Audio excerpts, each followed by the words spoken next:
자, 안녕하세요. 로건입니다. 지금부터 제가 오늘 얘기해 볼 주제는 뭐냐면요. 여러분이 1,000만 원을 한국에서 가져오셨을 때 호주 계좌, 커머니스 계좌를 개설을 하고 거기에 환전을 해서 11,000불로 입금을 넣은 다음 그 돈을 어떻게 하면 최대한 가성비 있게 쓰면서 최대한 빠르게 고시급답을 구할 수 있는지에 대한 강의를 해보도록 하겠습니다. 자, 여러분이 일단 1,000만 원을 가져오셨으면 그 돈은 일단 다 쓰신다는 마인드로 임하셔야 합니다. 무슨 말인지 아시겠죠? 그렇게 해야 여러분이 원하는 걸 즉시 이룰 수 있기 때문에 최대한 그렇게 하시고요. 자, 지금부터 제가 알려드리는 거 잘 들어보고 한번 판단을 해보시기 바랍니다. 자, 1,000만 원을 들고 왔어요.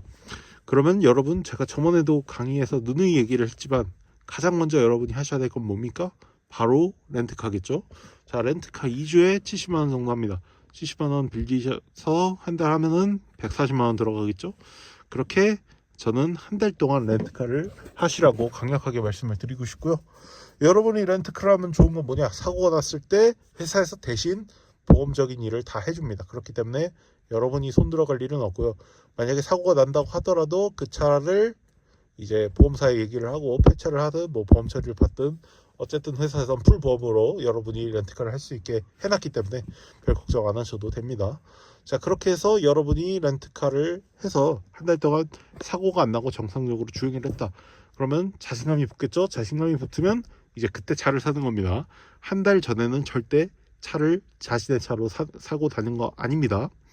자, 그렇게 해서 차를 한 달 동안 빌려요. 그러면 그 한 달 동안 노느냐? 아니죠. 절대 안 되죠. 여러분이 하셔야 될 건 뭐냐? 차를 빌리자마자 바로 자격증부터 따셔야죠. 무슨 자격증을 따느냐? 운전면허증 바꾸셔야 합니다. 국제면허증 가져오셔서 반드시 그거를 호주 풀 라이센스 혹은 나이 25살 미만이시면 그거에 맞는 라이센스로 바로 바꾸셔야 합니다. 그건 반드시 필요한 거고, 그리고 여러분 만약에 경찰이 여러분들에게 운전면허증 보여달라 그러면 그 뉴사우스웨이즈나 퀸즐랜드, 빅토리아 그런 정식 운전면허증 보여주지 마시고 국제운전면허증 보여주세요. 그래야 여러분이 재수 없어서 벌점 먹었을 때도 벌점이 무효화 됩니다. 왜냐하면 여러분이 국제면허증을 보여주면 그냥 벌금만 먹기 때문에 벌점을 피할 수 있는 장점이 또 있죠. 그래서 그렇게 해서 또 벌점을 피할 수 있는 거고요. 자, 그러면 제가 얘기한 게 자격증, 국제 운전면허증을 이제 정식 운전면허증으로 바꾸는데 한 200불 정도 들어요. 5년짜리로 끊으면요. 그러면 200불이랑 렌트값이 총 140만 원에서 대략 170만 원 정도 든다고 생각하시면 될 것 같고요. 거기에 플러스 한 달 동안 렌트카 하시면 뭐가 또 추가적으로 들어갑니까? 당연히 오일비, 기름값이 들어가겠죠. 30만 원 들어가고요. 자, 그렇게 하면 여러분이 200만 원을 써야 됩니다. 여기에 추가로 저는 자격증 하나를 더 따라고 말씀드리고 싶은데 뭐냐? 화이트 카드를 따라고 말씀드리고 싶어요. 화이트 카드는 안전, 건설, 교육, 이수증입니다. 자, 그래서 이 자격증이 있으면 여러분은 건설 현장에서 바로 일하실 수가 있는 자격이 주어지는 거예요. 그렇죠? 자, 그러면 화이트 카드랑 운전면허증이 있어요. 이걸 가지고 뭘 합니까? 여러분 차도 있으시죠? 뭘 합니까? 바로 직컨을 가셔야죠. 자, 직컨을 가서 여러분이 이 직컨으로 현장을 가시면 이제 무슨 일을 할 수 있느냐? 무슨 일이든 다 하실 수 있습니다. 근데 거기서 필요로 하는 자격증이 또 따로 있을 거예요. 그러면 이제 그때 어필을 하는 거죠.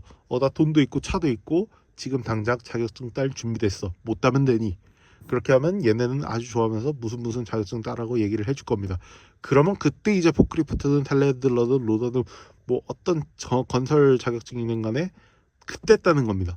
여러분이 다급하게 먼저 따고 나중에 가시면 일단 돈을 날리고 가는 거기 때문에 굉장히 손해를 볼 수가 있어요. 그래서 여러분은 초반에 한 달에 겨우 300만 원만 쓰시고 700만 원을 계좌에 박아둔 상태에서 이제 시작을 할 수가 있다는 거죠. 자, 그렇게 되면 장점이 뭐냐? 여러분이 만약 이 작전에 성공을 하셨을 때 바로 세컨 서드를 시작을 하면서 심지어 계좌에는 7,000불이 남아있는 거죠. 이것이 바로 큰 장점입니다. 여러분이 무슨 자격증을 시도를 하려고 하든 간에 일단 일을 잡아놨기 때문에 여러분이 심적으로도 안정이 될 거고 이제 자산도 돈을 모아가는 재미가 있을 겁니다. 다시 만불을 채우고 싶겠죠. 자, 그렇게 해서 2달 차에는 여러분이 반드시 만불을 넘기셔야 합니다. 그 말인즉슨 주에 못해도 800불은 세이브를 해야 된다 이 말이겠죠.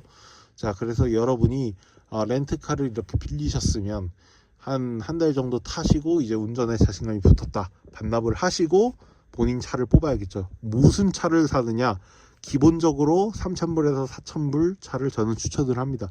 좋은 차를 사지 말라고 하는 이유는, 여러분이 좋은 차를 타시게 되면 나중에 가서 어디 시골 같은 데 이런 데 갔을 때 차 데미지가 클 수가 있단 말이에요. 그러면 여러분이 그냥 말 그대로 개생돈을 날릴 수가 있기 때문에, 어차피 차를 날리고 그런 구레덩이 이런 데 들어갈 거면 웬만하면 그냥 똥차로 다니되 좀 잘 굴러가는 차를 어떻게 잘 구해서 타는 게 훨씬 더 좋다라고 이렇게 말씀을 드리고 싶네요. 자, 그래서 여러분은 시티에서 생활을 하시면 안 되고 바로 시골 갈 생각을 하시고 들어오시는 게 가장 좋은 방법입니다.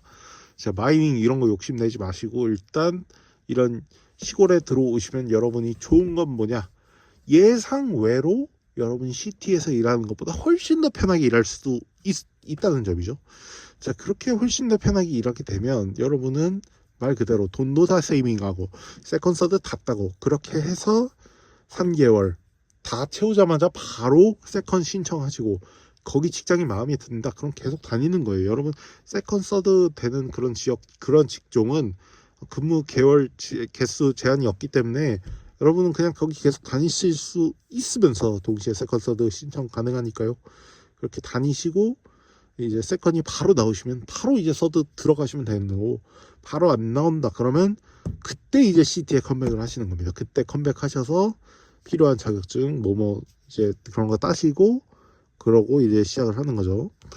자, 이렇게 하면은 여러분은 총 10개월, 빠르면 10개월, 늦으면 12개월 안에 세컨 서드 다 따고 이제 2년짜리 비자를 가지고, 워킹 홀리데이 비자를 가지고 시작을 할 수가 있습니다.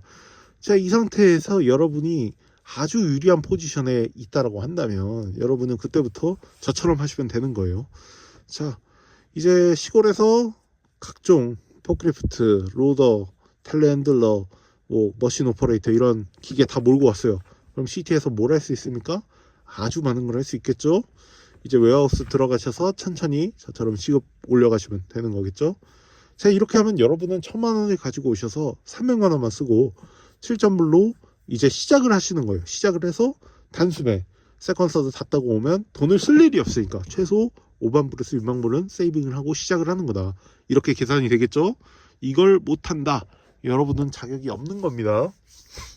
자, 여러분 주에 800불 정도 세이빙을 해야 된다 그랬죠. 근데 시골로 내려가면 뭐가 또 좋은 점이 있느냐, 오버타임을 또 할 수도 있다는 거예요. 만약에 여러분이 하이 시즌을 잘 만나서 들어갔다 그러면 오버타임을 최소 한 30시간에서 40시간 땡길 수가 있겠죠. 그러면 여러분이 가져가는 금액이 얼마냐, 최소 1,500불은 넘습니다. 그렇기 때문에 여러분이 그런 것까지 예상외의 수입이 발생을 할 수가 있기 때문에, 물론 농장 이런 데는 절대 가시면 안 되고요. 무조건 공장 아니면은 메이저 사이트 이런 데 들어가셔야겠죠. 어쨌든 그렇게 버시면은 주에 못해도 1,000불씩 세이빙을 하니까 본인이 자차 있고 그런다고 가정을 했을 때 못해도 한 32,000불은 8개월 일하면 세이빙한다는 계산이 나오겠죠. 거기에 7,000불까지 합치면 4만불 이렇게 되는 거죠. 자, 여러분 돈 모으는 게 생각보다 쉽지가 않아요. 근데 여러분이 계획만 잘 세운다면 충분히 가능한 일입니다. 뭐냐? 이제 거기서 재테크를 어느 정도 하던가 아니면 투잡으로 우버이츠를 뛰던가 그런 식으로 계산이 들어가야겠지만, 어쨌든 여러분은 기본적으로 본업을 무조건 중심으로 두고 세컨잡을 이제 좀 나중에 생각을 하는 그런 쪽으로 가시면은 충분히 5만 불 정도야 가뿐히 모을 수 있다, 이렇게 말씀드리고 싶고요. 자, 그렇게 5만 불 모으고 시티 왔을 때 여러분은 정말 많은 선택지가 있겠죠. 자, 2년짜리 비자 남았죠. 여러분이 원하는 일 할 수 있죠. 2년 경력 꾸준히 일관성 있게 유지할 수 있죠. 이직할 기회 엄청나게 많죠. 모든 회사에서 여러분 러브콜 하죠. 많은 기회가 있습니다. 그렇기 때문에 반드시 제가 말씀드리는 루트로 해보시면은 여러분은 결코 손해보진 않으실 거예요. 그리고 굉장히 만족하실 거고, 저는 제가 만약에 월 초반으로 들어간다면 전 무조건 그렇게 할 거예요. 무조건 그렇게 할 거고 절대 전 마이닝 안 갑니다. 왜냐? 여러분 시티에서 사는 게 마이닝 가서 돈 그렇게 힘들게 버는 것보다 훨씬 좋거든요. 뭐가 좋냐면 나 자신에 대한 그런 확신과 자신감과 그런 게 확실히 늘어나요. 근데 마이닝을 가시면 여러분은 그 많은 워커들 중에 최하위로 시작을 해야 돼요. 200명의 마이닝 워커가 있다. 그럼 여러분은 밑바닥이에요. 아주 밑바닥. 여러분은 족도 안 되는 거예요. 무조건 그 사람들 말을 숭배를 오케이를 해야 되는 거예요. 일반 워커들조차도 여러분을 깔볼 거예요. 그렇게 시작을 하는데 여러분의 자존감은 어떻겠습니까? 더군다나 그렇게 지원자가 많은데 여러분이 해야 할 일이 뭐겠어요? 아주 개 밑바닥, 헛바닥부터 당연히 해야 되는 거 아니겠습니까? 여러분 무슨 말인지 대충 이해가 가시죠? 여러분이 좋은 대기업 입사했다 치는데 여러분이 최하위에서 시작을 해야 된다니까요. 그걸 이해를 하셔야 돼요. 여러분이 힘들게 마이닝을 뚫어도 자격증비도 자격증비고 그런 일을 할 바에 그냥 시티에서 경력 조금씩 쌓아가면서 이직해서 높은 좋은 직장 들어가는 게 훨씬 낫지 않겠습니까? 아무리 제가 생각을 해봐도 그런데요. 그리고 여러분 3년 동안 그렇게 시티에서 생활을 하면 영어가 안 늘 수가 없어요. 영어도 잡고 돈도 벌고 그렇게 3년 동안 안정적으로 한 다음에 학생 비자 하나 해도 전 늦지 않다고 보거든요. 이것이